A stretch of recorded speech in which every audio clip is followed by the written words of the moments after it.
Hi everyone, welcome back to my another new blog. সবাই কোথা থেকে দেখছো অবশ্যই কমেন্ট করে, কিন্তু তাহলেই তো থ্যাংক ইউ বলতে পারবো, তাই না? তো আজকে দুপুরের থেকে ওয়েদারটা খুব একটা ভালো না, ওয়েদার মেঘলা আছে আর বিকেলের দিকে মুষলধারে বৃষ্টি, জানো তো। আর বৃষ্টির দিনে খিচুড়ি খাবো না সেটা কি হয়? আর তোমরা জানো আমরা খিচুড়ি কতটা ভালোবাসি।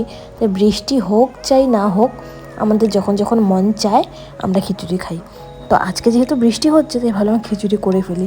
আজকে ছিল মুগ ডালের খিচুড়ি আলু দিয়ে। আমাদের তো হেভি লাগে, তোমাদের কার কার ভালো লাগে তোমরা কিন্তু কমেন্ট করতে পারো। আর যেহেতু বর্ষাকাল চলে এসছে নর্থ বেঙ্গলে, প্রায় খিচুড়ি খাবো না সেটা কি হয়? আর খিচুড়ির সাথে যেহেতু ইলিশ ছিল তাই ভাবলাম ইলিশ মাছ ভাজাটাও করে ফেলি, হেভি জমে যাবে। তাই আজকের রাতের ডিনারটা সেরে ফেললাম খিচুড়ি আর ইলিশ মাছ ভাজা দিয়ে। দেখা হচ্ছে পরের ভিডিওতে। ভিডিওটি ভালো লাগলে চ্যানেলটিকে অবশ্যই সাবস্ক্রাইব করে দিও। থ্যাংক ইউ সবাইকে, ভালো থেকো, সুস্থ থেকো।